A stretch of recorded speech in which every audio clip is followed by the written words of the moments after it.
አለብህ መጀመሪያ። ለአንተ የተሰጠ መጽሐፍ የሚባለው ነገር መያዝ አለብህ መጀመሪያ። የለህም እኮ እያሽቃበጥክን ያለው። ለእስራኤላውያን በተሰጠ መጽሐፍ ውስጥ አምላክን እያመለክ ምን አገባ? ህጉም ስርዓቱም የእስራኤላውያን ነው። የተላከውም ለእስራኤላውያን ነው። ሁሉም ዝም ብለህ ቀምተህ ወርሰህ ዘርፈህ እየቀጠፍክ እየኖርክ እና የሰዎችን ሃይማኖት በሰዎችን ሃይማኖት ደግሞ ሰዎችን ማሸማቀቅ አችልም። ገደል ትገባለህ እንጂ አችልም።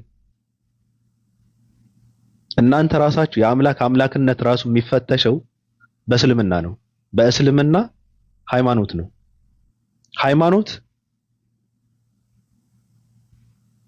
ሃይማኖትነቱን እንትን የሚደረገው በእስልምና መነጽር ነው። ስለዚህ መጀመሪያ ራሳችሁን ሆናችሁ መቆም መቻል አለባችሁ።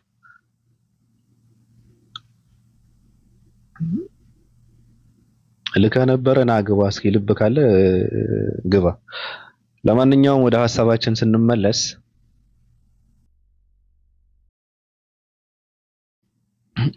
ሙስሊሞች አይናበቡም። ሶሻል ሚዲያ ላይ ያሉ ሰዎች አንደኛ ነገር በመካከላቸው የምቀኝነት እንትን አለ ማለት አንዳንድ ሰዎች አሉ ማለት ነው። ይሄ ምንድነው? ምቀኝነት ውስጣቸውን በጣም ያቆሰለው የቆሸሹ ሰዎች አሉ። ከዛ ውጭ ደግሞ ባለማወቅም ባለመግባባትም የሶሻል ሚዲያን አጠቃቀም በስነ ስርዓት የማያውቁ ሰዎች አሉ። 6 አስተማሪዎች አንድ ላይ በአንድ ተመሳሳይ ሰዓት ላይ ላይቭ ገብተው ማስተማር ይፈልጋሉ። እንደዛ የሚባል ነገር እኮ የለም። ተናበህ ስትሰራ እኮ ነው። እንትና ከገባ ሰብሰብ ብለህ ገብተህ ምዕመኑ እዛ ጋር ቁጭ አድርገህ ስታስተምረው እኮ ነው። ከዛ ደግሞ እሱ ደክሞ ሲወጣ አንተ ደግሞ ተመልሰህ መጥተህ ሌላው ይገባና እሱን ማስተማር እኮ ነው። ሶሻል ሚዲያ ላይ ተጽዕኖ የምትፈጥረው በመናበብ ነው። አንተን ከሚመስሉ ሰዎች ጋር በመናበብ ነው ተጽዕኖ የምትፈጥረው፣ ለውጥ የምታመጣው፣ ምዕመኑን የምታስተምረው። አንደኛ ነገር አንተ የምታስተምረውን ትምህርትም እንዳያልፍበትም ራሱ ተበታትነውም እዚህም እዛም እያሉ መከራቸውን ከሚበሉ አንድ ሰው ይገባል። አሁን ለምሳሌ ጠዋት ላይ አንድ ሰው ከገባ የሱ ትምህርት እንትን ያደርጋሉ። ከዛ ደግሞ ከሰዓት ሌላው ሰው ይገባል። ከዛ ደግሞ ትንሽ ቆይቶ ሌላው፣ ከዛ ደግሞ ትንሽ ቆይቶ ሌላው። ችግሩ ግን ጥቅመኛ ሰውን ያለው መሰለኝ እኔ ሳየው ምንድነው ለመጠቀምም የሚመጡ ሰዎች ሊኖሩ ይችላሉ። ምናልባት ለምን ተጠቀማችሁ ልትላቸው አትችልም፣ ግን የገቢ ምንጫቸው ከሆነ በጣም ከባድ ነው። ግን ለውጥ የምታመጡት በመናበብ ሶሻል ሚዲያን አጠቃቀም በማወቅ ነው እንጂ ዝም ብለህ ሰው ምንድነው ላይፍ ስለከፈትክ ምንም የምታመጣው ነገር የለም።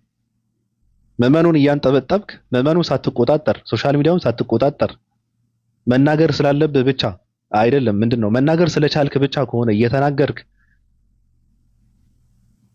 ማስተማር አለብኝ ብለህ ስላመንክ ሳይሆን በመጀመሪያ ማስተማር አለብኝ ብለህ ማመን መቻል አለብህ። ከዛ ደግሞ የሚማሩት እነማን ናቸው አሉ ወይ ሰውስ የሚማር ሰውስ አለ ወይ ብለህ ደግሞ እንትን ማድረግ አለብህ፣ መጠየቅ አለብህ እኮ ራስህን እንጂ ግዴታዬን መወጣት አለብኝ። ስለዚህ በየሆነ ሰዓት ገብቼ በቃ ቁጭ ብዬ እኔ አወራለሁ፣ የሰማ ይስማ ያልሰማ ደግሞ ምን አገባኝ የሚባል ነገር ከሆነ ምንም ለውጥ አይመጣም። መናበብ መቻል አለባችሁ፣ መግባባት መቻል አለባችሁ፣ ማውራት መቻል አለ፣ መቀራረብ መቻል አለባችሁ፣ ሰብሰብ ማለት መቻል አለባችሁ። እንደዛ ነው ምዕመኑን የምትቆጣጠረው እኮ እንደዛ አድርገው እኮ ነው። ሰብሰብ ብሎ አንተ ጋር ይመጣል። ከዛ ደግሞ ያኛውን አሁን ለምሳሌ አንድ ሰው የሚመቻቸው ሰዎች ሊኖሩ ይችላሉ፣ ያኛው የሚመቻቸው ሰዎች ሊኖሩ ይችላሉ። እዚህም እዛም እያሉ ነው እንትን የሚያደርጓቸው። ሰብሰብ ብለው አንተ ጋር ከመጡ ከሰዓት በኋላ ደግሞ ሰብሰብ ብለው የሆነ ሰዓት ላይ ገባ ብለው ይማራሉ። ትምህርት የማያልፍም አንተም ተጽዕኖ ትፈጥራለህ። እንደዚህ እያደረግክ ማለት ነው። ሚዲያውን ትቆጣጠረዋለህ። እንደዚህ አድርጋችሁ ብትሰሩ መልካም ነው። ሊዱ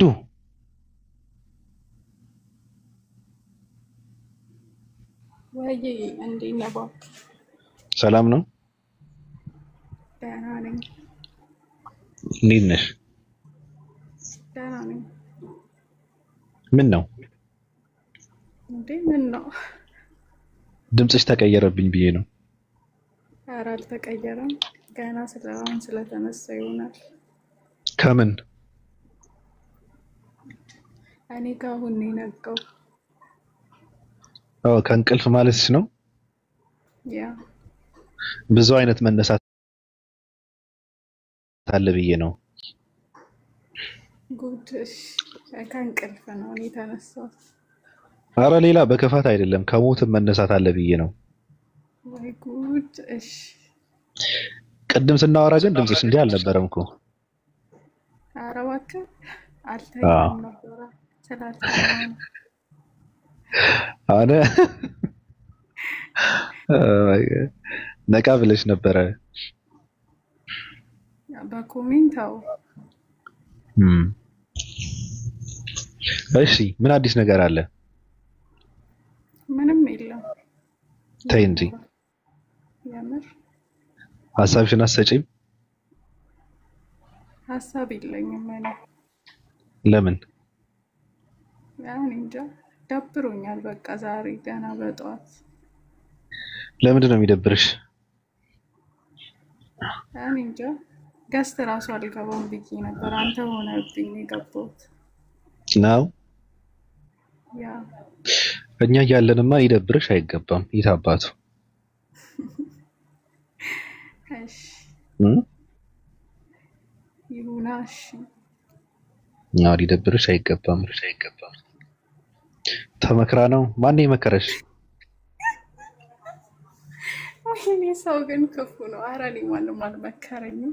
ማን መከረኝ? ቱርቦ አውርተውሽ ነበረ? ወይ ቀልድ። እኔ ማንም አልመከረኝም። ዝም በለው። ማን አወራኝ? ብዙ ዲያቆናት አሉ፣ ብዙ አስተማሪዎች አሉ። አይ ነው እና ያልመከረሽ ሰው አለ? ዲያቆናት እኔን አይመክሩኝም፣ ያስተምሩኛል እንጂ። ምንድን ነው የሚያስተምሩሽ? ገድልና ድርሳን እሱ እንደዛ። አይ እንደ ኦርቶዶክስ አስተማሪ የለም። ያ እንደዛ ነገር ብቻ ሆድ ይፍጀ እነሱን ተው። አይ እኔ በትክክል ነው። እንደ ኦርቶዶክስ አስተማሪ የለም። ምናልባት ሌላ ሰው ሊያምን ይችላል፣ አሉ ብሎ ሊያወራ ይችላል። እኮ እንደ እኔን ኦርቶዶክስ ግን ተው ተው፣ እኔ አያገባኝም ስለነሱ። አዎ አንቺማ ያገባሽም አውቃለሁ። ምን አገናኘሽ? እሺ እንትን ተመክራ ነበር የሚሉት። አይ ቲንክ ማታ የሆነ ሰው ድሮ እንዳልነበርሽም አሁን ዝም ብለሽ ነው ሰው የምትሳደቢው ምናምን፣ እኔ ራሱ ሳደብሽ ጸጥ ትይኝ ነበር ምናምን ብሎኝ ነበር። እና እሱን ነው ተመክራለች የምትሉት? ሌላ ማን መክሮኛል? እኔ እኮ አዎ መመለስ የለብሽም፣ መጠየቅ የለብሽም። ሰው እየሰደበሽ ዝም ብለሽ ማዳመጥ አለብሽ ነው ድሮ እንደዛ ነበርኩኝ እኮ። እንደዛ ብለሽ መቀጠል አለብሽ እየተባለ ነው። አይ በጣም ተበላሸሽ፣ አሁን ሰበብ ነው የምትፈልጊው ምናምን ነዋ። ልክ ነኝ? ተመክራለች ያላችሁ ሰዎች ጌታ ሆይ እሱን ነው በቃ የሚሆነው። አይ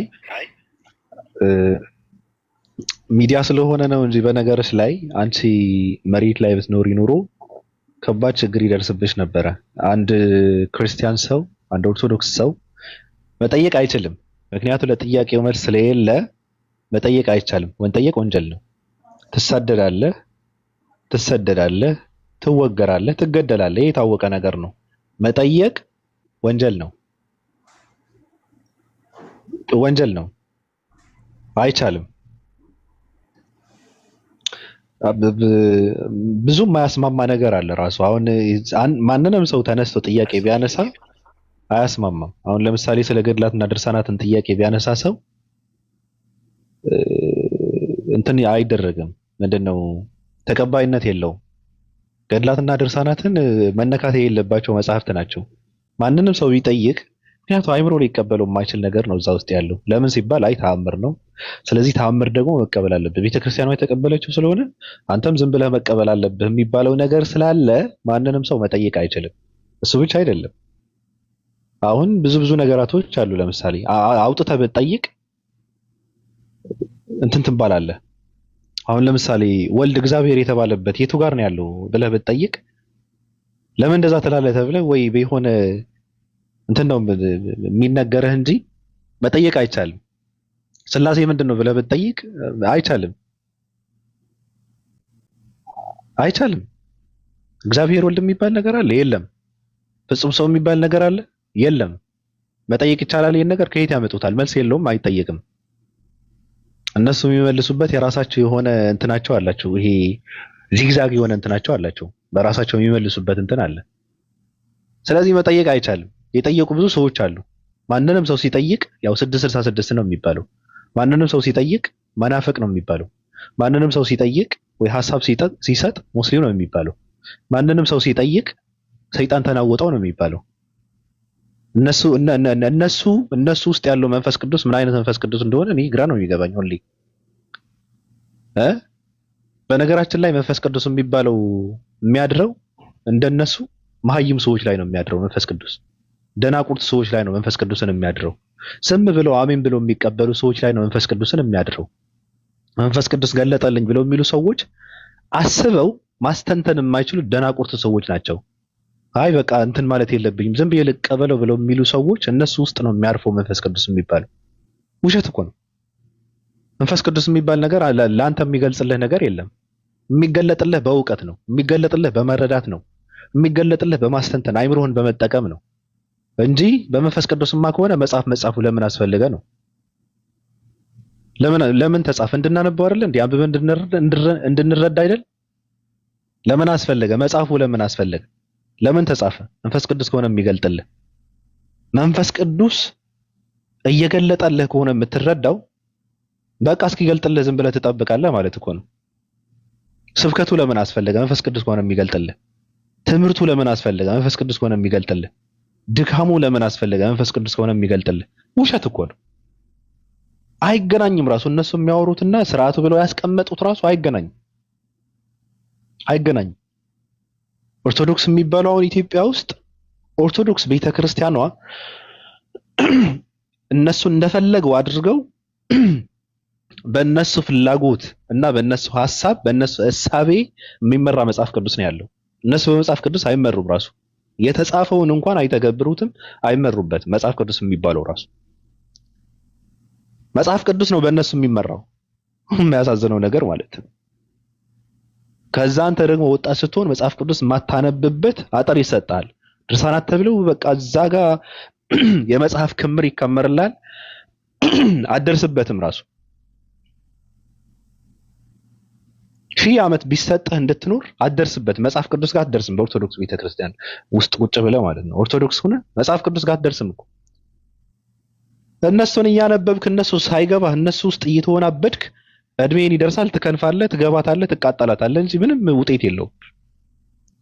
እንትናና እንትና ከንፈር ለከንፈር ይሳሳሙ ነበር ብለህ ጸድቃለሁ ብለህ ካሰብክ ድንቁርና ነው። አሁን ደግሞ ግግም ያሉ ሰዎች መጥተው ድንግል ማርያም ፈጣሪ ነች የሚሉ ሰዎች መጡ። ግግም ብሎ በጅብ የተበላ ሰው የድንግል ማርያም ስዕል አድህኖ አመጣው በሶስተኛ ቀን አመጣ ብለው የሚሰብኩ ሰዎች ደግሞ መጡ። የድፍረታቸው ድፍረት ማለት ነው። አሁን ይሄ ሃይማኖት ነው? ስዕሉ ጦርነት ውስጥ ይሳተፍ ነበር ብለው እያስተማሩ ይሄ ሃይማኖት ነው? አምልኮ ነው? ስራ ምንድን ነው? ስዕል አድህኖ ራሳቸውን ማዳን ይችላሉ። ራሳቸውን ከማዳን አልፈው መላእክትን ይፈውሳሉ። መልአክ ይታመማል እንዴ? መላእክትን ይፈውሳሉ ብለው የሚያስተምሩ የሃይማኖት አባቶች ደግሞ መጡ እነሱ ጋር ማለት ነው። ለምን ሲባል አያነብቱም። መጽሐፍ ቅዱስ ጋር እኮ አይተዋወቁም እኮ። ቢያነስ ከእንደዚህ አይነት የወንበዴ እና የደናቁርት እንትን ይወጡ ነበር። መጽሐፍ ቅዱስን ቢያነቡት ማለት ነው። ትንሽ ቢያነቡት እንደዚህ አይነት ነገር አይቀበሉም ነበር። ትንሽ ቢያነቡት ትንሽ እንኳን ስለ መላእክት እንኳን ይረዱ ነበር። ትንሽ እንኳን ስለ አምላክ ይረዱ ነበር። ትንሽ እንኳን ስለ ስዕላት ይረዱ ነበር። ትንሽ እንኳን ስለ ጣዖት ይረዱ ነበር። የድንግል ማርያም ስዕሏ እኮ ነው፣ ራሷም አይደለች። ስዕሏ መላእክት ይፈወሱበታል ብለው የሚያስተምሩ የሃይማኖት ሰባኪ ነን የሚሉ ደፋር የመጨረሻ አይናውጣ ሰዎች መጡ። ደግሞ አሁን ደግሞ አሁን የአንደኛ ክፍለ ዘመን ወጣት እንደዚህ ብላችሁ ያስተማራችሁ ነው ሃይማኖተኛ የምታደርጉት? የኢየሱስ ክርስቶስ ከንፈር ተገለጨጨ፣ ተሳመ፣ ተጠባ እያልክ እያስተማርክ ነው ሃይማኖተኛ የምታደርገው ትውልዱ? ግብረ ሰዶማውያን ትውልድ እኮ ነው የምትፈጥሩት እኮ እናንተ። ከእናንተ የሚወጣው ፍሬ እናንተ የምታፈሩት ትውልድ እኮ ግብረ ሰዶማዊ ሰው እኮ ነው። ሶዶም ነው የምታፈሩት እኮ እናንተ። ሴት ከሴት ጋር ተሳስመው ኃጢአት አልነበራቸውም። አይ ከዛ አልፈው ደግሞ ተአምር ተሰራ በማሳሳማቸው ብለህ ታሪክ ከተረክ በቃ እንደዛ ከሆነ ሴት ከሴት ጋር መሳሳም ችግር የለውም ብለው እንዲያስቡ ነው የምታደርጓቸው። ችግር የለውም እኮ በእናንተ። ሌዝቢያንነት በኦርቶዶክስ ቤተክርስቲያን ተአምር ነው። ሌዝቢያንነት ተአምር ተሰርቶበታል። ወንድ ከወንድ ጋር መደራረግ ተአምር ተሰርቶበታል በኦርቶዶክስ ቤተክርስቲያን። እናትን ማጫወት በኦርቶዶክስ ቤተክርስቲያን ኢየሱስ ክርስቶስ ካለበት ወርዶ እናቱን ላደረገ ሰው ይቅር እንዳለ አድርገው ነው መጽሐፋቸውን የጻፉት እነዚህ ሰዎች። በእነሱ አባባል ምንድነው? እናትን ማድረግ ከሰማይ ኢየሱስ ክርስቶስ ወርዶ ይቅር እንዲል ያስደርጋል። በቃ ችግር የለባቸውም እነሱ ጋር። ይሄ እንደዚህ አይነት የቆሸሸ የገማ የጠነባ አስተምሮ እያስተማራችሁ ሃይማኖተኛ ትውልድ እንፈጥራለን ብላችሁ የምታስቡ ከሆነ ድንቁርና ነው። ይሄ ድንቁርና ነው። ምን አይነት ትውልድ ይቀርጻል? ምንድነው ሃይማኖት የሚባለው? ሃይማኖት ለምን ያስፈልጋል? ዝሙትና ክፋትን የማይጠየፍና የማይቃወም ሃይማኖት ምን ሃይማኖት የሚያስብለው የቱ ጋር ነው? ተአምርነት በዚህ ልክ መልፈስፈስ ነው እንዴ?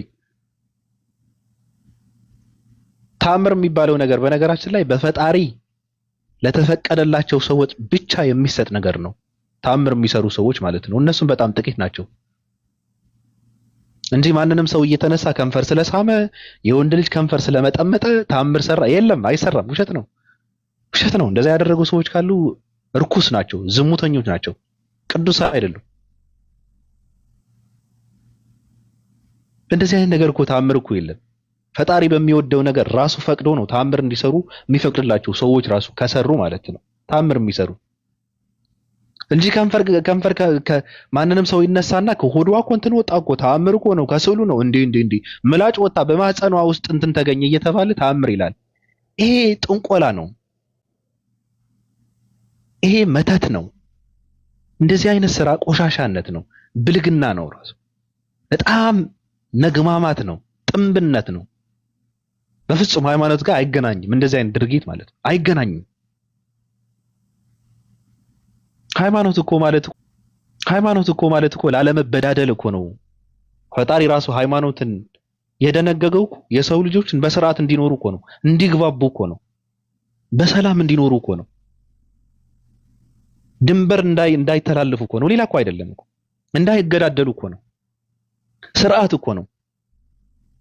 እዛ ውስጥ ደግሞ ፈጣሪን በማምለክ ሰላም ታገኝበታለህ። እዛ ውስጥ ደግሞ የበላይ አካልን መታዘዝ የሚባል ነገር አለ። በቃ የበላይነት እንዳይሰማ ውስጥህን ስብር እያደረክ ለፈጣሪን አምልኮን እየፈጸምክ ትኖራለህ እንጂ አምልኮ ማለት ታምር አይደለም። ሃይማኖት ማለት ተረት አይደለም። ሃይማኖት ማለት ታሪክ አይደለም። ሃይማኖት ማለት ነገድነት አይደለም፣ ትውልድ አይደለም። አቆሸሻችሁት እናንተ እኮ ሃይማኖት የሚባለው ነገር እኮ። እናንተ እኮ የመስበክ ሞራል እኮ የላችሁም ኦርቶዶክሳውያን። እናንተ እኮ ጠምብታችኋል እኮ፣ እናንተ ገምታችኋል እኮ። እናንተ ውስጥ እኮ ሃይማኖት እኮ የለም።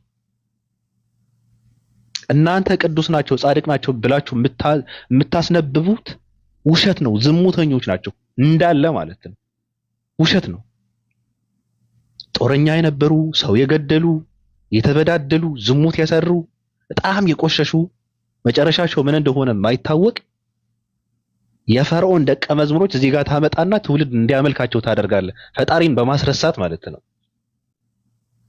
ድርጊታቸው ሰዶማዊነትን ነው። ከንፈር ለከንፈር ሲሳሳሙ የነበሩ ሰዎች አምጥቶ ቅዱስ በቃ አባ እንትና ይለዋል። በጣም እኮ ነው የሚሰቀጥጠው። ስንክሳር ዘወርሃ ሰኔ 17 ላይ ያለው ገብታችሁ ብታነቡት በጣም ነው የሚሰቀጥጠው። በጣም ነው የሚሰቀጥጠው።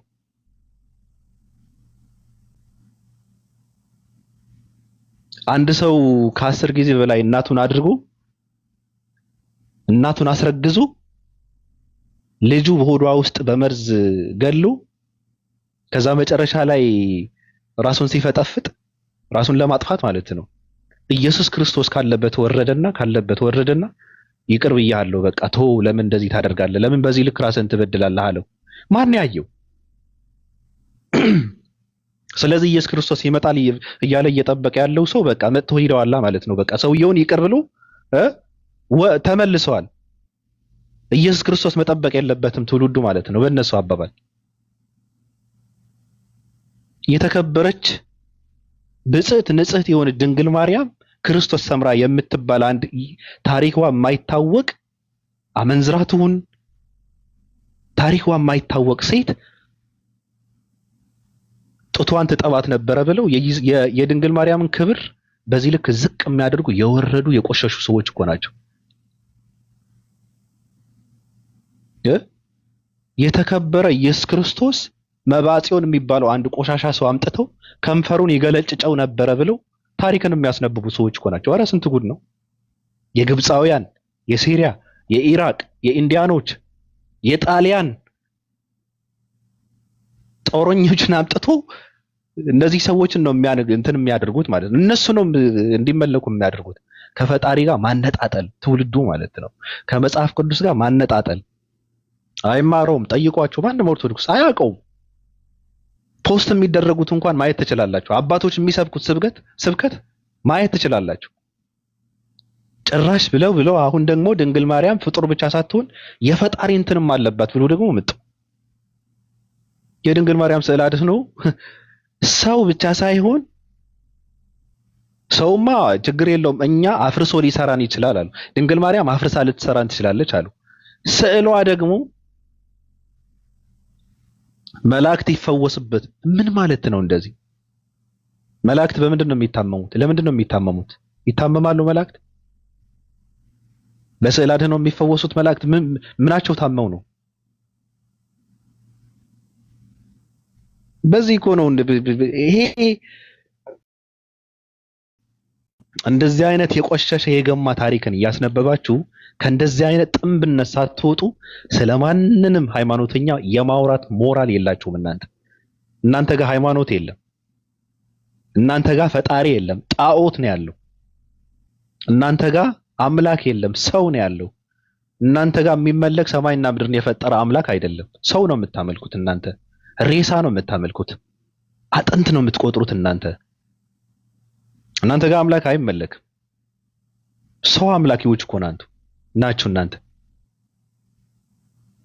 አጥንትና ሬሳ እየቆጠርክ ሰው እያመለክ አምልኮ ነው ብለህ በእናንተ አካሄድ በእናንተ ስራ ምንም የሚነካ የሚነገርም እንትን የለም፣ ሃይማኖት የለም። በነገራችን ላይ ማፈር ያለባችሁ እናንተ ናችሁ። በጣም ገምታችኋል። አሁን ደግሞ ድርሳናት ላይ በደንብ እየተሰራ ስለሆነ በጣም አይን አውጣ የሆኑ ሰዎች ወደ ሚዲያ ተለቀው ድንግል ማርያም ከፈለጉ ፈጣሪ አድርጓታል፣ ከፈለጉ ስዕሏ እንትን ያድርጉታል፣ እንደፈለጉት ነው የሚያደርጉት ማለት ነው አሁን። ስለዚህ እናንተ መንገድ ስታችኋል። እናንተ ውስጥ ሃይማኖት የለም፣ እናንተ ውስጥ አምልኮ የለም፣ እናንተ ውስጥ ፈጣሪ የለም፣ እናንተ ውስጥ ፈሪሃ አምላክነት የሚባል ነገር የለም፣ እናንተ ውስጥ ለአምላክ ታዛዥነት የለም፣ እናንተ ውስጥ ራሱ አምላክ የለም።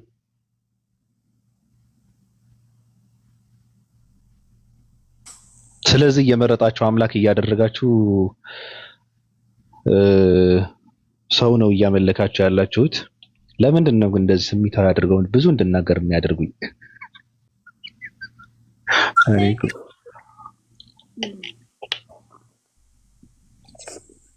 ኦፓ እንዴት ነሽ? የኔ ገድለ ኡራኤል እንዴት ነህ? የኔ ሰይፈ ስላሴ የኔ ገድለ ዮሐንስ ለካገር ዮሐንስ ሞቷል። የሴጣን ጆሮ ደፈን ባለቤቴ። የትኛው? ይሄ ኤርሚ የገደለው ነው። በ42 ዓመቱ የገደለው ገደል የተወገዘው የሞተው ሞተ። የቀረ እኮ አለ እኮ አንዱ ፖስት ነው ያለው በዮሐንስ ዙሪያ ላይ ያለ ገድል። ሁለቱን ደግሞ በሄድ እያለ ነው። የቀሩ ስላሉ አይ ሁሉም መቃጠል አለበት። ግን ተሳስተው ችግሩን የምፈራው ምንድነው? ተሳስተው መጽሐፍ ቅዱስ እንዳያቃጥሉት ነው የምፈራው። እንዳያወግዙት ራሱ አያውቁትም እኮ አያውቁትም።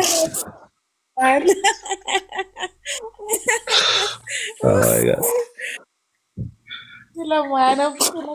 ደግሞ ይሄ ማን የሚሉት ነው? የምን ገላትያን የምን ማርቆስ ነው? የምን ዮሐንስ ራእይ የምን የኢሳያስ ትንቢት ነው?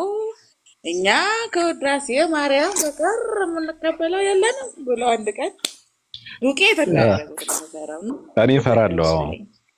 አዎ በጣም ነው የምሰጋው እኔ ለነሱ ለይተው አያውቁትም። እንዴት ነሽ? ወንጌል አያነቡም። ወንጌል አያነቡም ስለ እንዳለ ነው ወንጌል የማያነቡም እንዳለ። እኔ በዘመኔ በቃ የወንጌል ድርቅ የወንጌል እጥረት ያለበት የእምነት ተቋም ያየሁት የቤተ ክርስቲያኗ በቂ መጽሐፍቶች አሉ። በነገር ላይ ብዙ ጊዜ እንደዚህ ስንናገር ቤተ ክርስቲያኗን የምንናገር ይመስላችሁ ሰዎች አሉ። ቤተ ክርስቲያኗ ውስጥ አይደለም ለእምነት ለምርምር የሚሆኑ መጽሐፍቶች አሉ። ቤተ ክርስቲያን የመጽሐፍ ችግር የለባትም እንደ ተቋም ነው ኦርቶዶክስ ቤተክርስቲያን ማለት ነው። ምእመኑ ግን የሚያስጠጣ የሚያሰክር ገባ ዝክር ችግር የለባትም። ሆዱ ምን ሞላበት ኢቭን ወጣቶች ራሱ ሲፈታ የሚታያቸው ሚታረቂ ይተዘረቀ ሚታርቂልኝ ማረኝ ወጣቶች ራሱ ቲክቶክ ላይ የምታያቸው ቤተክርስቲያን ሲሄዱ የሚይዙት ወንጌል አይደለም ድርሳናት ነው የሚይዙት። እቺ በቀይ እንትን ደጎሰችው አለታ በዚህ ጠቅላላ ለምትወከን ፍይጓ እሷን ነው ተደረገው የሚሄዱትና በቃ ማፊ ወንጌል በነገር ላይ በእርግጥ ቤተክርስቲያን ውስጥም የሚነበበው ወንጌል ነው። በቅዳሴ ሰዓት መጽሐፍ ቅዱስ ቢነበብ ከዘፍጥረት እስከ ዮሐንስ ራእይ ይጠቅማል። እኔ እንደዛ ብዬ አስባለሁ። ግን አባባሌ አንድ ሁለት ስነኝ በተነበበ ቁጥር እዛ መጽሐፍ ቅዱስ ነው የሚነበበው ብለው ከሚሳክሱ የጸሎት መጽሐፍ ነው የሚሄዱትና ወንጌል ካላነበቡ እንዳልከው ወደፊት መቃጠሉ የማይቀር ነገር ነው። ምክንያቱም ወንጌል ስለማያነቡ ነው ለሌላ ሃይማኖት ራሱ ምላሽ ሲሰጡ እኔ ያስቁኛል። አንድ ቴሌግራም ላይ ያየሁትን ነገር ላንብብልህ። እሺ እኔ ደግሞ ውጋት የሆነ አንድ ስዕል እዚህ ጋር አስቀምጣለሁ። ቀጥይ ለነሱ በትልቁ አርገኝም ይታያል። እኛ ስለምንና ነው የሚሳደቡት የገቢ ምንጭ ለማግኘት ነው። ስለ ክርስትና እውቀት የላቸውም ብለን ስንናገር በማስረጃ ነውና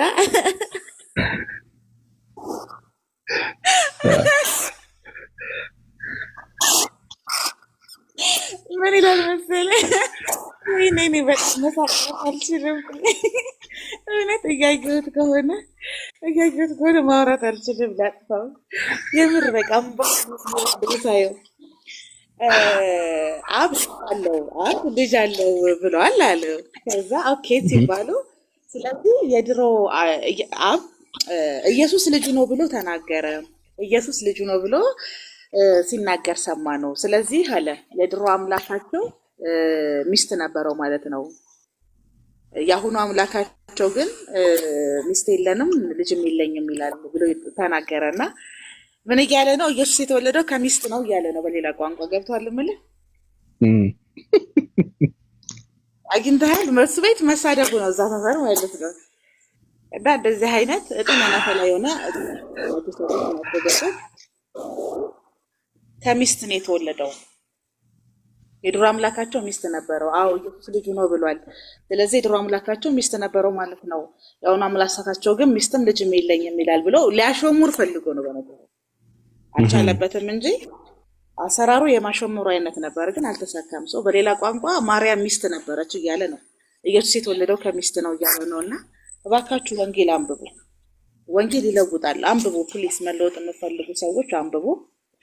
ጠጅቱ ብሬ በቃ ማት ወንጌል አንዳንዴ በእውነት አይኑ በቃ ይሄ አልኮል ሲበዛ ጉበትን ብቻ አይደለም የሚነካው፣ በነገር ላይ የአእምሮ ክፍልን የሚነካልና አእምሮ ተነክቷል ብዬ ማሰበት ደርሻለሁ። አሁን የሚጽፋቸው ነገሮች አሽሙር መናገሩ በቃ በስነ ጽሁፍ የሚችል ይመስለዋል፣ ንጽጽር የሚችል ይመስለዋል። ምንም ነገር ነው የማያውቀው ሰውየው። ንጽጽር የሚችሉ ወንጌል የሚችሉና ቁርአንና ሐዲስ የሚችሉትን ሰዎች ያባረራቸዋል። ሲጀመር ቦታ እንዲይዝበትም አይፈልግም፣ አካባቢ ላይ እንዲገኙም አይፈልግም። ይሄን ተናግሬያለሁ እኔ አይፈልግም። እንዲታወቁ ቦታ እንዲተኩ እሱ በሌለበት ቦታ እነሱ እንዲጠሩ ምናምን አይፈልግም። በዛ ምክንያት ነው ሲያቦካው የምታየው። ነገረ መለኮትንም ከ3 ቀን በፊት እንደዚህ ቡክት አድርጎት እኛ አምላካችን አይን አለው ብለን አናይም እና ሲባል ግብረ አካል ነው የምንለው አለ። ምን አካል? ግብረ አካል አካለ ግብር ነው የምንለው አለ። ግብረ አካል እግዚአብሔር አካሉ ድርጊት ነው እያለ ነው። እንደዛ ነው። አሁን ይሄ ልከረ በለ ግብር የግብር ገብቶሃልና እኛ ለምሳሌ እግዚአብሔር ስንል አይን አለው እያልን አይደለም፣ ግን እንደሚያየን ለመግለጽ ስንል አይን አለው ማለት ያኛ አካል የለውም። አካል የለውም ግን ግብረ አካል ብለን የምንጠቀመው እኛ እግዚአብሔርን ለመግለጽ ግብረ አካልን ነው የምንጠቀመው አለ። ስለዚህ እንደ እንቁላል ሆኖ ማየት ይችላል ማለት ነው። አሁን በምኑ አይን የለውም ነው ዋናው ፖይንቱ። አይን የለውም ግን አይን ለማስረዳት ስንል ደግሞ እግዚአብሔር አይን አለው ያ ያለው ነው።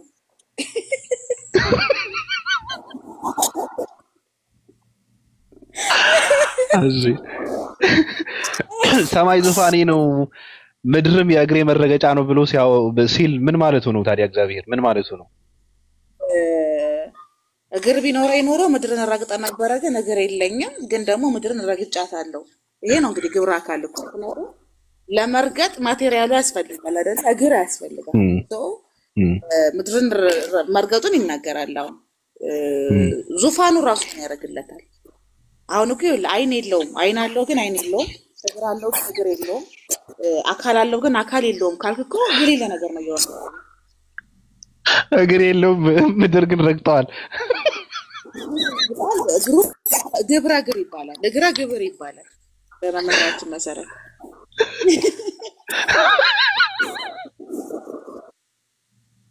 ነገረ መለኮት ዋው እሪት ተመቸኝ። አይን የለውም ማየት ግን ይችላል። አይን የለውም አይኑ ግን አለው። አይነ ግብር ግብረ አይን ይባላል። እንደዚህ ነው የሚባለው። አታጣም።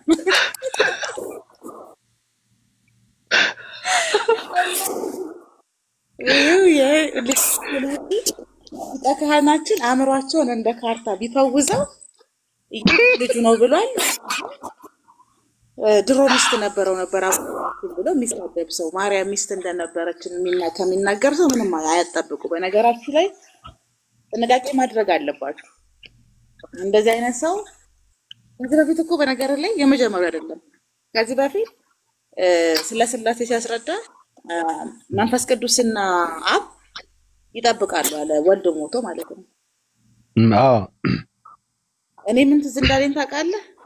ፒንኪ ዊንኪ ላላ ፒፕስ የሚባሉ አሻንጉሊቶች ነበሩ። ታውቃቸዋለህ? ፒንኪ ትተኛለች በጣም ብዙ ጊዜ እና ታቋታለህ። አሁንም ያ እና ብዙ ጊዜ ትተኛለች ፒንኪ ማለት ነው። እና ፔፕሲ ሄዳ ቀስቅሳ ምናምን ጠብቃ ነው የምታመጣት። ተያይዘው ነው የሚዘሉት፣ ተነጣጥለው መሄድ አይችሉም። ስለዚህ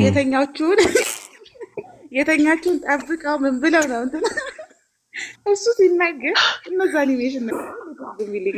ይሄ ሰውዬ ነገረ ድህነትን መማር አለበት፣ ነገረ መለኮትን መማር አለበት፣ ገበት ዶክትሪን መማር ትሪኒቲ መማር አለበት፣ ጥምቀትን፣ ቁርባን፣ ንስሐ የሚባሉ ነገሮችን የቤተ ክርስቲያን ስርዓቶችን መማር አለበት። አምስቱ አዕማደ ምስጢራትና ሰባቱ የቤተ ክርስቲያን ምስጢራት ብለው የሚጠሯቸው እነሱ ካልተማረ ይሄ ሰውዬ እንኳን ሌላ ሰው ራሱ ነው የማያድነው።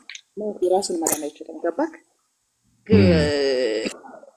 ከሚጽፋቸው ነገሮች ራሱ እኔ በቃ ስቄ ደክም ብሎኝ ለጓደኞቼ ልክ ይላቸው። አሁንማ ትሬንድ አደረግነው እኮ እስኪ የሚያስቅ ነገር እዚህ ነኝ ምናምን ይሉኛል። ወስጄ ምናምን ነው የሚመጣ። ገብቶሃል?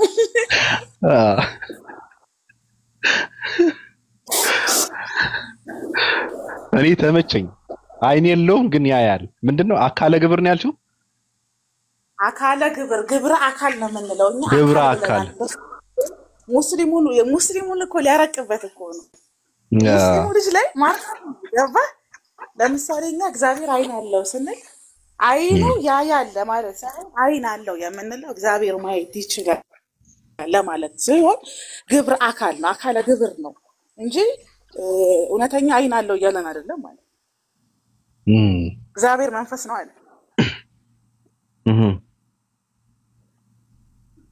ዛሬ ደግሞ የድሮ አምላካቸው ሚስት ነበረው ማለት ነው ብሎ ማርያምን ሚስት አድርጎ አመጣ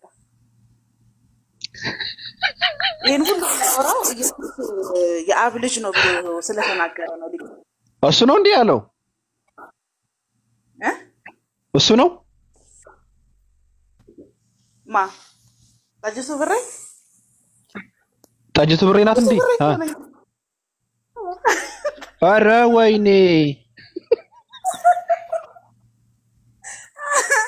ጠጅቱ ብሬ ኮናት ኧረ ወይኔ አምላካቸው ሚስት ነበረው አዎ በቃ ይሄ ማለት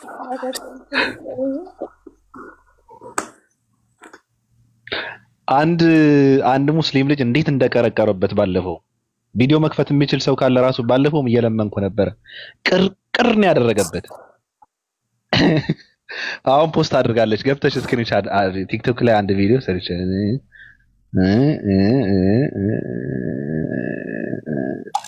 ልመና ነው እየለመነች ነው ልመና ነው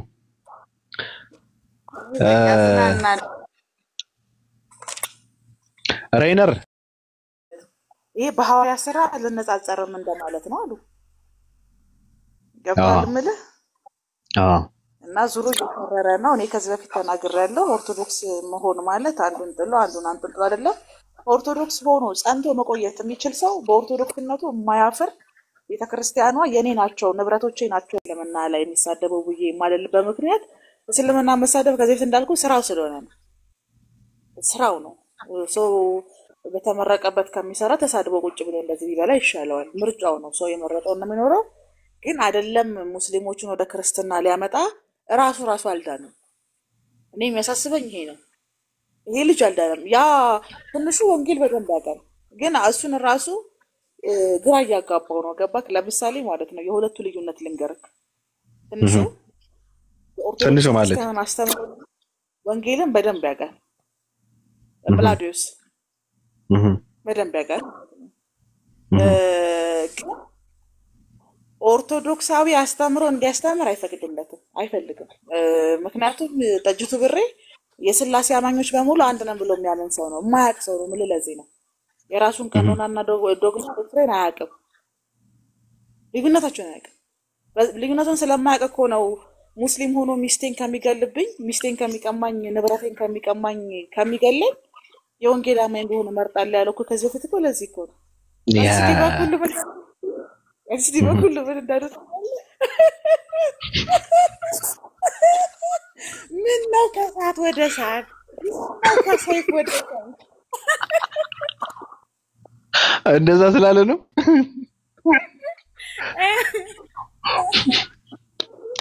ሶስት ቀን ማለት ነው ወሩት ቀን በስርዓት በውስጥ ሄደው ኮንፈረንስ አድርገዋል ይሄ ነገር ወደ ነው እኛ ልጁን አሳልፈን ለጠላት አንሰጥም ብለን ብንጠብቀው ጭራሽ እየሰበሰበ የመናፍቅ ዋሻ ውስጥ ተከታቸዋል ይሄ ከማን ወገን ነው አሉ ብታይ ከዛ ያፈቀላጤው ችግር የለውም አሁን ለጠላት ደስ አይበለው አሳልፈን አንስተው በሂደት እናስተካክሏለን ታውት ቀሲስዬ ተብሎ ነው የተውት ደንግጠው ፌንት ያደረጉ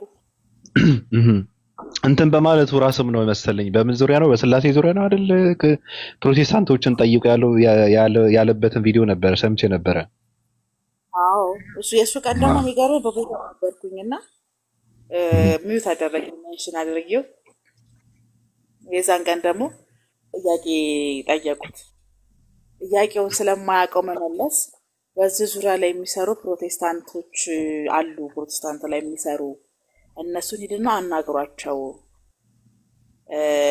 ያው እኔን አጠይቁኝ ነው እኔን እስልምና የሚሰደብ ሲሆን ብቻ ጠይቁኝ ነው ብዙ ሰዎች አሻሚ ሆነባቸው ሐሳቡ አንዳንዶች ማለት የፈለገው ነጋዲሳን ነው እና ልደተ ቃልን ነው ፕሮቴስታንት ላይ የሚሰሩ ማለት ኦርቶዶክስ ክርስቲያን ሆኖ ለፕሮቴስታንቶች ምላሽ የሚሰጡ ሰዎች አሉ እነሱ ጋር ሄዳችሁ ጠይቁና ያለው እኔ ደግሞ ነው አልኩ። ለምን እሱ በስላሴ አማኝ ነው የሚያምነው። ክርስቲያን ጥያቄ ካቶሊክን ቢመልሰው ፕሮቴስታንትን ቢመልሰው ኦርቶዶክስ ችግር የለበትም ሰውየው።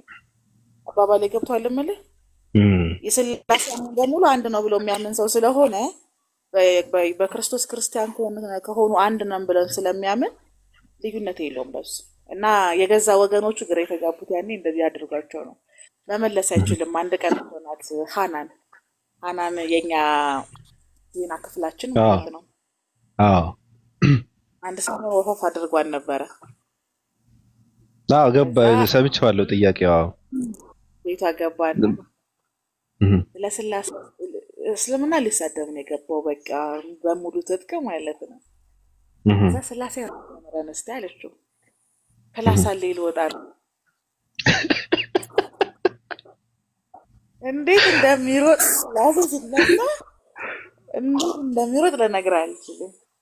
አንድ ቀን እልህ ይዞት አማራጭ አጥቶ ቢመልስ አብና መንፈስ ቅዱስ ይጠብቃሉ አለ ወልድ። ስለ ስላሴ ቢሞት ምንም የሚያውቀው ነገር የለም። ስለ ምንድነው በዚህ ጉዳይ ራሱ በምንድነው ልጁ ሲጠይቀው መጨረሻ ላይ አውርደው ቪዲዮ በነገራችን ላይ መመለስ ምንድነው ያደረገው?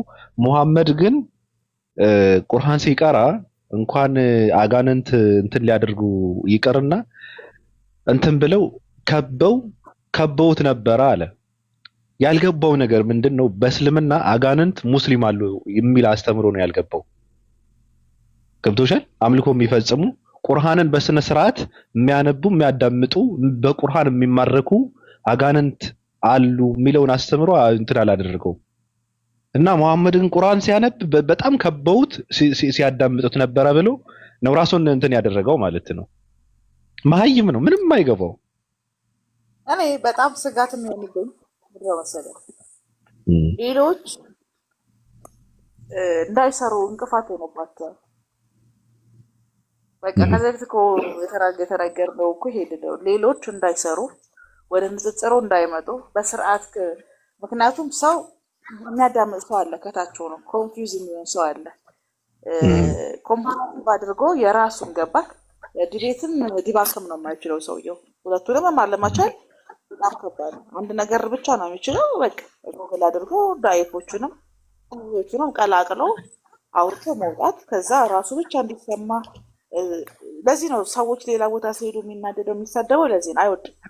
ማንም ሰው ሌላ ቦታ ሄዶ ገስት ላይ ካየ ወይም ደግሞ ጓደኛሞች ሆነው ካየ ይናደዳል፣ ይሳደባል። ለምን? ልጆቹ በራሳቸው ወጥተው ታዋቂ እንዲሆኑ አይፈልጉም። ፎሎወር እንዲኖራቸው ኑ ጥያቄ መልሱ ኑ እዚህ ቦታ እንዲባሉ አይፈልጉም። አባባል ገብቷል።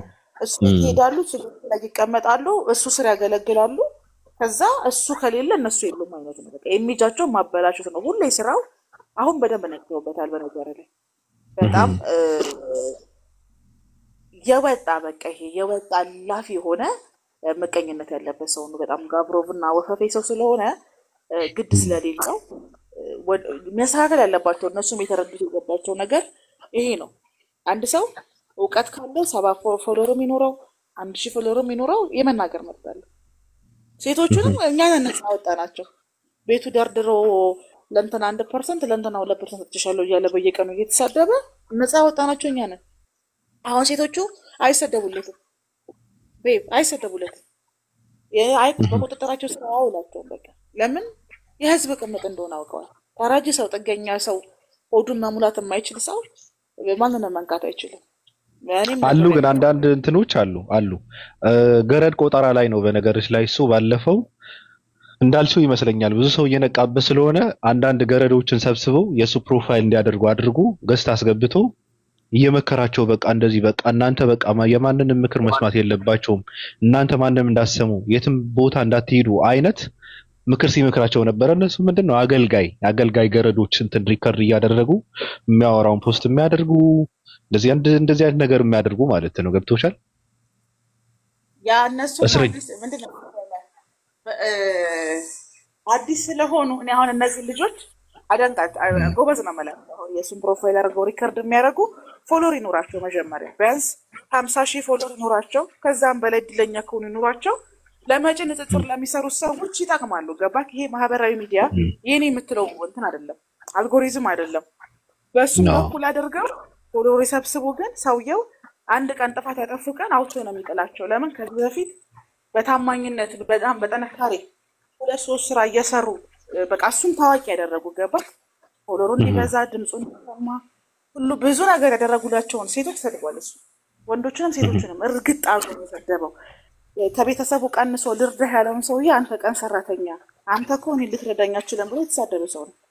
አስበው፣ የራሱ እንኳን ቋሚ ገቢ የሌለው ሰው ማለት ነው። እና ምንድነው እኔ ኢንቫይሮንመንቱን እንዲጠቀሙበት የምፈልገው ቦታውን የያዙትና ሪከርድ ያርጉለት ፖስት ያርጉ ምናምን። አንዳንዶቹን አውርቻቸዋለሁ ምናምን ነገር እና እናውቃለን አሉኝ። ግማሽ የሚያውቁ ከሆነ ጉድ በጣም ጥሩ ነው። አጋጣሚ ደግሞ ቦታውን ታክተው ፎሎ ይሰብስቡ። ፎሎ አስፈላጊ ስለሆነ ለቪዲዮ ይስሩበት። ከዛ በኋላ እንደ ጋሬጣ የተጋረጠባቸውን ተስፋ ያስቆረጣቸው ልጆች ወደ ሚዲያ ለመመለስ መስራት አለባቸው እንጂ አያውቅም። በቃ ምንም ወንጌል አያውቅም። ኧረ ምንም የሚያውቀው ነገር የለም። ይሄ ስከሳ በስብ በመሰዳደብ እኮ ነው። እንትን ምንድነው ድገምላቸው ሬይነር ይደግ ነው እየተጓዘ ያለው ይሄ ሰው ይሄ ሰውዬ አልኩህ እኮ ይሄ ሰውዬ ስራ ነው የያዘው። ስራ ነው በቃ ስራ ነው የሚሰራው። ገባ? ሽቀላ ስለ መድን አልዳነም። እሱ ራሱ አልዳነም። አሁን እኮ እኔ የሁል ጊዜ ጥያቄ ለዚህ ነው ኦርቶዶክስ ክርስቲያኖች ማህበራዊ ሚዲያ ላይ ያሉ ኦርቶዶክስ ክርስቲያኖች ክርስትናውን የሚያውቅ እስልምና ላይ እውቀት ያለውን ሰው ማምጣት አለባቸው ወደ ሚዲያ። እነሱም እንዳይመጡ ነው ሁሉ ጊዜ እዛ ቤት የሚሄዱ ሰዎችን ይሳደባል አልኩህ።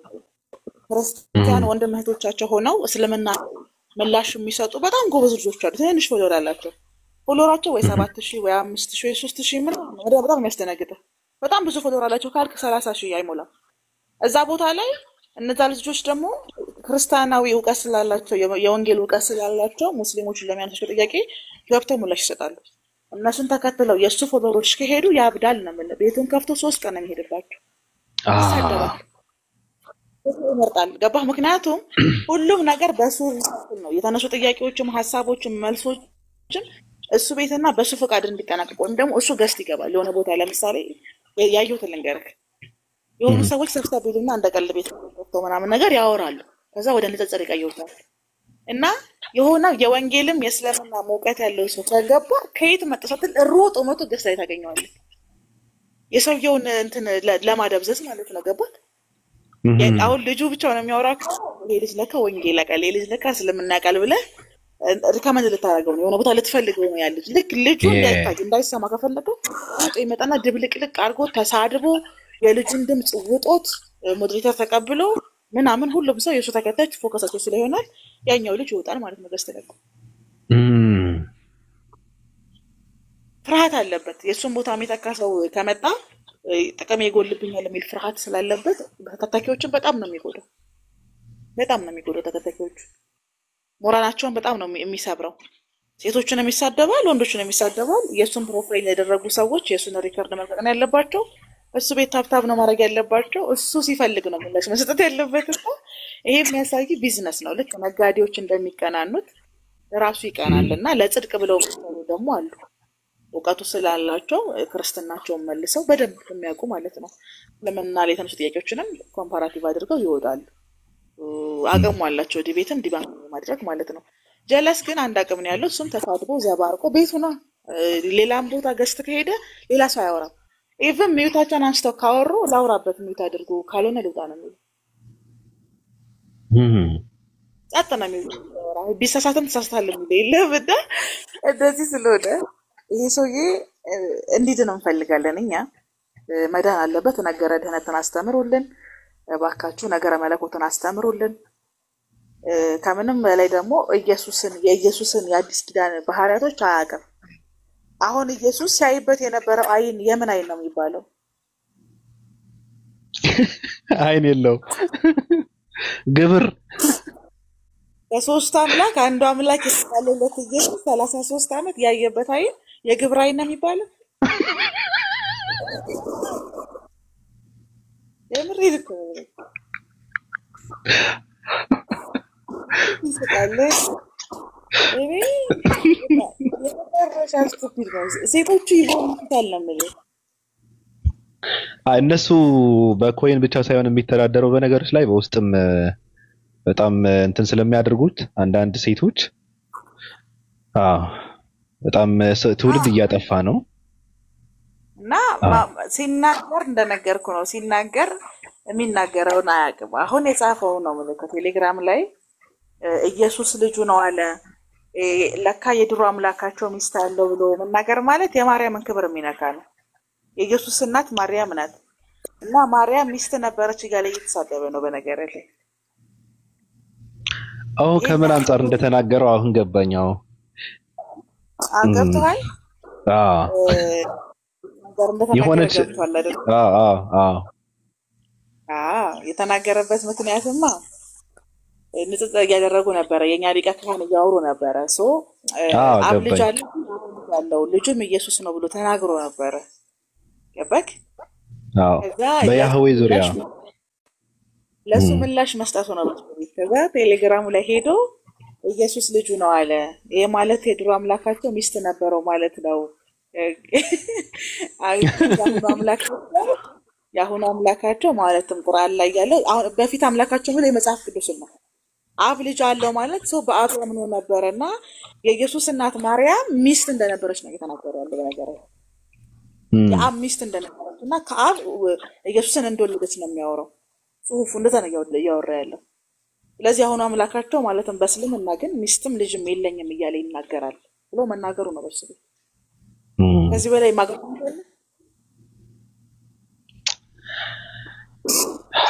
ግን የኦርቶዶክስ አስተማሪዎችን ለነሱ መልስ እየሰጠ አንድ ሰው በዚህ ልክ እንትን መልስ ቢሰጥ ከሆነ ቢሆን ኑሮ ቆሞ አይሄዱም እኮ በነገርሽ ላይ አይደል? አሁን ሙስሊሞች የኦርቶዶክስ ቤተክርስቲያን አስተማሪዎችን ለነሱ መልስ በመስጠት እነሱ በሚያስተምሩት እንትን እያደረጉ መልስ እየሰጡ እንትን ስብከት ቢሰብኩ እሱ እንደሚያደርገው ማለት ነው እንዴ? ምንም ቀና ብለው የሚሄዱበት እንትን የለም ማለት እኮ ነው። በድርሳና በገድላት እኮ ነው ሰውን ያጀዘቡ። እንዴት አድርገህ ይሄዳል? የማርያምን ሚስት ነው እያልክ እየጠራ እንግዲህ ኢየሱስ የአብ ልጅ ነው ብለህ ተናግረህ ሚስት ነበረው እኮ ካልክ አብ ከማርያም ነው የወለደው ማርያም የአብ ሚስት ናት እያልክ እያወራህ እኮ ነው። እንዴት ነው ከእንደዚህ አይነት ሰው ጋር የምትነመተል? ይሄ ሰውዬ አያውቅም ብለን ስንናገር እኮ በማስረጃ ነው። ከራሱ ሀሳብ ተነስተን እኮ ነው። ማፌዙ ነው ደግሞ የሚሱቅ ኢሞጅ ምናምን ይጠቀማል።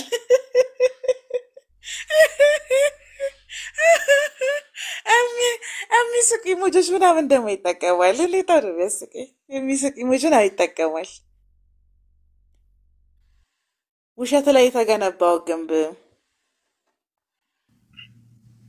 ከኛ ነው የወሰደው እሱ። የሆነ ሰዓት ላይ ውሸት ላይ የሚገነባው አሸዋ ላይ የሚገነባው ተረት ላይ የሚገነባው ምናምን ብለን ስንደጋግም ነበር። አንድም ኢጃባ አድርገው ፖለቲካ ይሰራሉ የሚለውን ወስዶታል ራሱ። አሁን እንዴት ነው እኛ ስንል የነበረው ክርስቲያን ሴቶች አረብ ሀገር ላይ ያሉ ክርስቲያን ሴቶች እዛ ሀገር ሲሄዱ የሚለብሱት ኢጃባ አለ አይደል? እንደ ሀገሩ ህግ አይደል? እሱን ለብሰው ቪዲዮ ይሰራሉ። ስናውልቀው ደግሞ መስቀላቸውን አንጠልጥለው ቪዲዮ ይሰሩና ከጨለማ ወደ ብርሃን እያሉ ቪዲዮ እንትን ፖለቲካ ይሰራሉ ብለን ስንል ሙስሊሞች እንደዛ ያደርጋሉ ብላ መጣው። አሁን እንዴት ነው ሙስሊሞች እንደዛ አድርገው ፖለቲካ ሊሰሩ የሚችለው? እንዴት ሙስሊም ሴት በሂጃብ ፖለቲካ ትሰራለች? ሙስሊም ሴቶች ሂጃብ እየለበሱ ፖለቲካ ይሰራሉ ብሎ እንትን አደረገ። እኔ በጣም ነው የመጨረሻ የወደቀ የገማ ሰው እንደሆነ የተረዳሁት በዛ ነው። ገብቶሻል? ለካ ከታች ቁጭ ብሎ ያዳምጣል። ነው አረጋው አለንና ግሩፕ አለን። በቃ በጣም መዝናናው። አሁን እኔ በቴሌግራም ላይ የሁሉንም የቴሌግራም ፔጅ በቀን አንድ ጊዜ ቼክ አደርጋለሁ። መጀመሪያ መገባው አኬጋ ነው። እኔ አኬ መምህሬ ነው። እዚህ ቤት አኬን ክፉ ደግ እንዳትነጋገሩብኝ። በቃ አንጠሌ ነው የሚሆነው። እንቁራሪቱን ነው አኬ ፔጅ ላይ እንቁሬው ነው ያንጉርህ አባቴ አምላክ ግጥምህን ይዘህ ከየት ትወጣለህ? የፍቅር ግጥምህን ይዘህ ከየት ትወጣለህ? አካልዬን እኔ ፊት መናገር አይቻልም። አካልዋን እንዳትናገር እና እሱ ፔጅ እገባለሁ፣ ከዛ ዋሂድ ቤት እገባለሁ፣ ከዛ ሳላህ እገባለሁ፣ ከዛ ዲያቆናቱ ጋር እንደዚህ እገባለሁ። የፕሮቴስታንቶች አንድ አራት ገብቼ መጨረሻ ላይ ደግሞ የጠጁት ብሬ እንገባና የጠጁት ብሬ ነው የምገባው ዋትስአፕ ግሩፕ ላይ ለመላክ ነው። በቃ ይጠብቁኛል በስርዓት። አውሮፓ ዛሬ ምንም የለም እንዲልኛል። እዚህ ቲክታክ ላይ ያሉት ዋትስአፕ ላይ ያሉት እና እሺ ገብቼ ፈልጌ ልምጣ እላቸዋለሁ። ደግሞ አገኛለሁ። የሚገርም ነገር ገብቼ ፈልግ ሰረግ ምክንያቱም የምትማርበት ነገር አለን ፖስት የሚያደርገው እሱ። አሁን የኡስታዝ ወሂድ የቴሌግራም ፔጅ ላይብራሪ ነው የሚመስለው ፍቅርዬ። ውይ በጣም ከባድ ነው። አየዋለሁ እኮ ኦ ማይ ጋድ በጣም ነው የሚደንቀኝ። በቃ አርጎ ወደ አንብበህ ምናምን ብላ መጨረሳቸው አይደሉም እና ቮይስ በየማሉ ያስቀምጥ ምናምን በቃ በጣም ነው ደስ የሚለው። በጣም ጎበዝ የነገረ ድህነት ምናምን ነገር ስለ ጥምቀት፣ ስለ ንስሐ፣ ስለ ቁርባን ምናምን ደግሞ የሚያስተምሩ ሌሎች ደግሞ ኦርቶዶክስ ልጆች አሉ ቴሌግራም ቻናል ያላቸው የወንጌል አማኞችም እንደዛ። ከዛ መጨረሻ ላይ ፈን የማደርገው እንደ ኮፊ ታይም እሱ ፔጅ ላይ ገብቼ ነው ስቄ ተዝናንቼ ምናምን ግሩፕ ላይ ልኬ ምናምን ነው የምመጣው እና በጣም ነው የምዝናናው ነኝ። ይበል የሚያሰኝ ነው ትላለክ። ማርያም ያሳዝናል ብሎ ከመጥራት በላይ መህየም እናት። አሁን ከባዱ ነገር ኢየሱስ ሰው ብቻ ነው ብለው አያምኑም አይደለ? ፍጹም ሰው ፍጹም አምላክ ብለው ነው የሚያስተምሩት። እንደዛ ነው አስተምራቸው። ከሶስቱ አምላክ አንዱ አምላክ ብለው ነው የሚጠሩት። አንዱ አካል አምላክ ነው፣ መንፈስ ቅዱስም አምላክ ነው፣ ወልድም አምላክ ነው። ከሶስቱ አምላክ አንዱ አምላክ ተብሎ 33 ዓመት ሲኖር የነበረው እጅግር ምንድን ነው የሚባለው? ራሱ ነው እንጂ ሶስት አምላክ የሚባል ራሱም የለም እኮ። ራሱ አምላክ አንዱ አካል የአንድ ምንድነው የሥላሴ አንዱ አካል የአንዱ አምላክ አንዱ አካል እሱ ነው የሚልክ የግብር አይን። አሁን ምንድነው የኢየሱስን አይንና እጅ ጠይቁ ክርስቲያኖች። አይነ ግብር ምንድነው? ኢየሱስ የፈወሰበትን እጅ የተናገረበትን አፍ ያየበትን እነዛ ደዌያንን የሚፈውሱ የኢየሱስን የተዋቡ ሩህሩህ አይኖች ምን ብለን ነው የምንጠራቸው? በሱ አስተምሮ ኢየሱስ አምላክ አይደለም እያለ እኮ ነው። በነገርሽ ላይ አምላክ አይታየም። አይን ስለነበረው አምላክ አይደለም። አይኑ ምን ያደርጋል? እንቁላል አደረገው እኮ ታውቃለህ። አምላካቸው እንቁላል ለዛው ማይታይ እንቁላል ምንም ነገር የለውም ግን ያያል። እንቁላሉ ራሱ አይታይም፣ በፊዚካል ደረጃ አታየውም። ሰው ጎዝ እንቁላል ትውራ እንቁላል በጣም ግራ ገባኝ።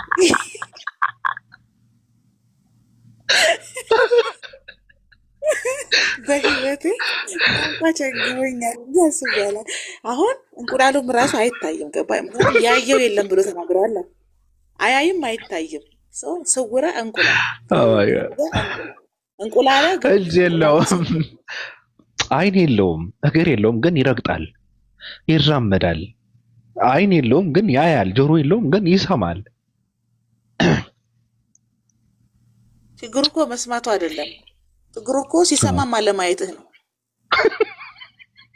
አሁን መዝሙረ ዳዊት ወደቀ ማለት ነው። ምክንያቱም መዝሙረ ዳዊትን ካነበብክ ስለ እግዚአብሔር አይኖች በደንብ ነው የሚናገረው። እግዚአብሔር ስለሚሰማው፣ እግዚአብሔር ስለሚመሰክር፣ እግዚአብሔር ስለመርዳቱ በደንብ ነው የሚናገረው። እና አሁን የእፎይ አምላክ እኔ የእፎይ ብያ ምክንያቱም እንደዛ አይደለም ኦርቶዶክስ የምታስተምረው ስም ማጥፋት እንዳይሆንብን ነገረ እንቁላል ነው የጠጅቱ ብሬ። አዎ ምክንያቱም ቤተክርስቲያን እንደዛ አይነት አስተምሮ የላትም። በስላሴ ዙሪያ ላይ እንደውም በደንብ ከሚያስተምሩት አንዱ ኦርቶዶክስ ቤተክርስቲያን ናት። በደንብ አወራርታ ተንተና እንዲህ የሚባላል የሚያስተምር የሚያስብል ቃላቶችን ነው የሚጠቀሙት። የሱ እኮ የሱ የከፋ ነው። ስለዚህ አሁን የሱ ይሄ የሱ ስላሴ የሱ አምላክ ስውረ እንቁላል ነው። ነገረ እንቁላል ወስውረ እንቁላል። በቃ እንደዛ ማለት አለባቸው። እዛ የሚገቡ ሰዎች ካሉ የእንቁላል አምላክ እየተባለ በቃ ግብረ እንቁላል እየተባለ እንትን መደረግ አለበት። አምላክ አይን የለውም ግን ያያል፣ እጅ የለውም ግን ይጨብጣል፣ እግር የለውም ይራመዳል። እንቁላሉ ራሱ አይታይም።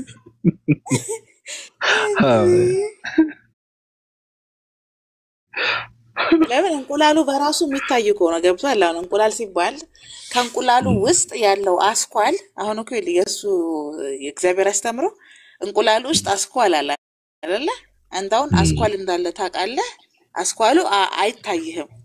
አስኳሉ እኔን ያየኛል፣ አስኳሉ ይሰማኛል። እንቁላል ውስጥ ያለው አስኳል እግር አለው። እግሩ መሬትን ይረግጣል። ከዛ ደግሞ ዙፋኑ ሰማያት ነው ብለህ እንደማስተማር ነው።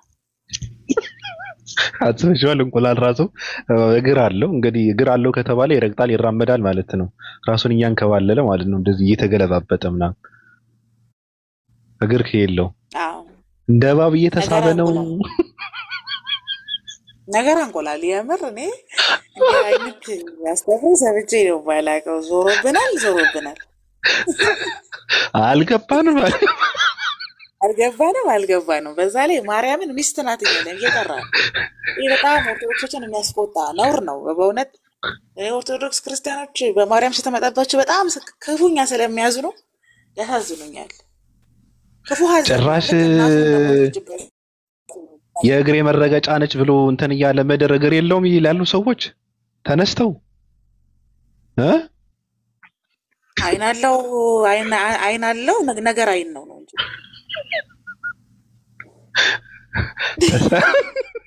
ተሳቢ ነው።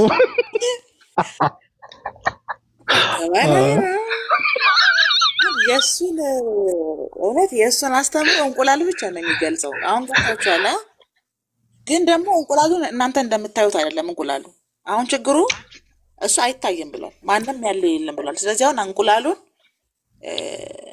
እንቁላሉን ስታየው የሚታይህ እንቁላል ያ ሞላለው እንቁላል ነገር እንቁላል ነው የሚባለው። ችግሩ ከእንቁላል ውስጥ ያለው ነው ዋናው። አሁን የህዝብ ቅምጡ አምላክ አስኳሉ ነው።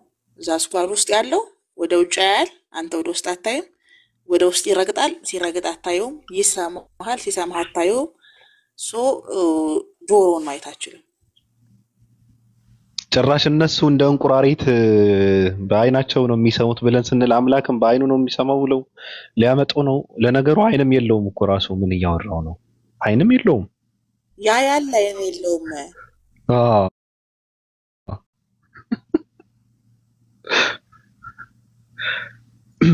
ወጣ እንደ ሬይነር አለ እኮ ያላሳየን እንትን ያልተጨረሰ ቪዲዮ እኮ አለ እኮ እንትን መሰለኝ ወጣው ሊያደርግ መሰለኝ ወጣ ይተና እና እንደዚህ አይነት ሰው ነው እንግዲህ ያስቃል በጣም። አይ ነቅተዋል። እኛ ስራችንን ጨርሰናል። መንቃት አለባቸው። በጣም ጎበዝ ልጆች አሏቸው። ለነሱ መድረኩ መለቀቅ አለበት። ካልሆነ ግን ነገረ እንቁላል ብለን እንደ አዲስ እንግዲህ ለንጽጽር እናቀርባለን። እኛ ኧረ እስኪ እንቁላል እንትን ላድርግ እስኪ ቆይ ግብረ አካል አለ የአካል ግብር ቆይ ማመጣለሁ አንዴ አመጣለሁ። ባለ አይን እንቁላል ነው ማመጣው። እንደውም እንቁላልም እኮ አይን አላት። እስቲ ባለ አይን እንቁላል አምጣ። አመጣለሁ። ከነግሯ ራሱ አመጣታለሁ። ቆይ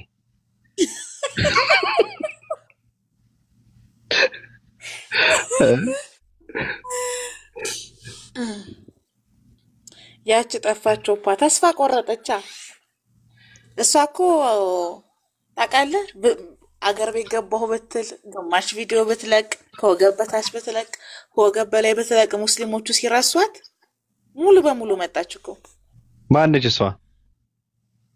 የጠጁቱ ብሬ ፈንገሷ ናት። ፈንገሷ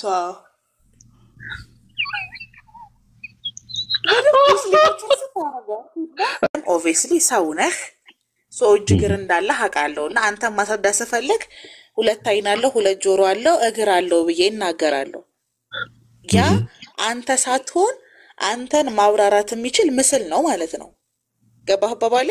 ሰው መጠኑ ይዘቱ ሊለያይ ይችላል፣ ግን በእርግጠኛ ነኝ አሁን የስላሴ ፒክቸር እጅ አላቸው፣ እግር አላቸው፣ አይን አላቸው፣ ጺምም አላቸው። አባባሌ ገብቷል? ስለዚህ እግር ከሌላቸው፣ ጺም ከሌላቸው፣ አይን ከሌላቸው ምስሉ ራሱ አስፈላጊ የሌለ ነገር ላይ ነው ምስል እየሰጡ ያሉት። ምን ያደርጋል? አዎ አይ አይን አለው ግን እንደዚህ አይነት አይን አይደለም ከሆነ ምን አይነት አይን ነው ነው ጥያቄያችን። አይን የለውም ከተባለ ግን አይን የሌለው ነገር ላይ የአይን ምሳሌ መስጠት ራሱ አስፈላጊ አይደለም እኮ። እሱ እኮ እንደዛ ነው ያለው። እግዚአብሔር ያያል እንላለን እንጂ አይን የለውም።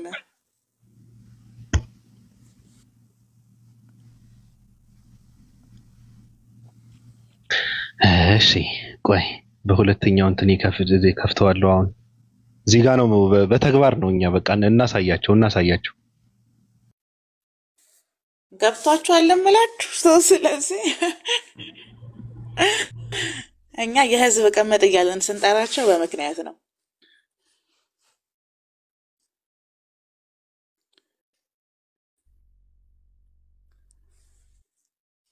ምንድነው ስትላቸው ከዘመናት በፊት የሸመገለ የሚለውን ለማሳየት ነው ይለዋል።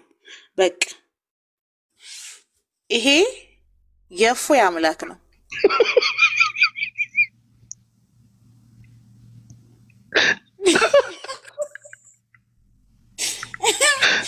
ይሄ ትክክለኛ የህዝብ ቀመጥ እፎይ አምላክ ነው። አሁን ይሄ አይን ይታያችኋል አይደል? ግን ከአስኳል ውስጥ የሚወጣ አይን ነው። ቅንድቡ ይታያችኋል አይደል? ግን ነገረ ቅንድብ ነው። ይሄ ግብረ ቅንድብ ይባላል። ግብረ አይን፣ ግብረ ቅንድብ፣ ግብረ እግር። ይሄ እግሩ ራሱ ግብረ እግር ነው። ቆይ በሌላ ሐሳብሽን የሚገልጽ ሌላ እንትን ላሳይሽ። ቆይ እንደዚህ ቆይ አየሽው? ይሄ ነው ትክክለኛ የእፎይ አምላክ ግብረ አካል ያለው። በቃ ይሄ ነው። እጅ አለው። ምንድነው መያዝ ይችላል፣ መጨበጥ ይችላል። እጅ የለውም። ማየት ይችላል፣ አይን የለውም። መስማት ይችላል፣ ጆሮ የለውም። የእፎይ አምላክ ይሄ ነው። በቃ ግብረ አካል፣ ግብረ እንቁላል፣ ዘመን ከባለል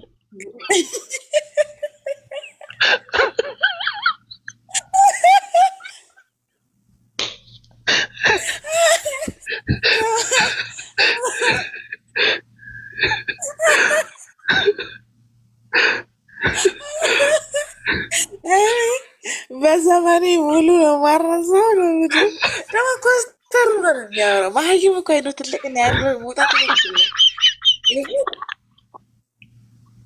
በቃ ይሄ ትክክለኛ ይሄ የኦርቶዶክስ አስተምሮ አይደለም። በነገራቸው የኦርቶዶክስ እንደዛ ተስተምሮ ስለሌላት ይሄ ብቸኛው የህዝብ ቀመጥ እፎይ አምላክ ነው።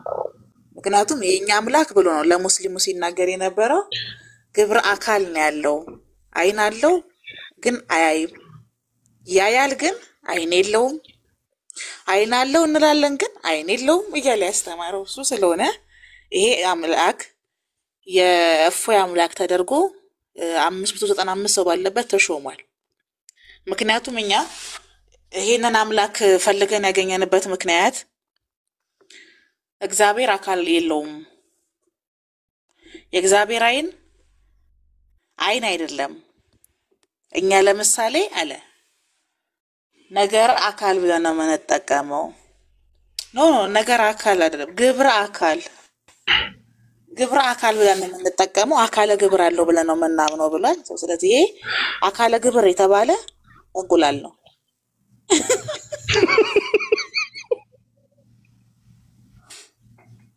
አሁን አይኑ እናንተን እያያችሁ እናንተ አሁን አይኑን እያያችሁ ነው አይደለ? ግን አይኑን አይደለም እያያችሁ ያላችሁት። እሱ ነው እያያችሁ አይኑ ያለው አስኳል ውስጥ ነው።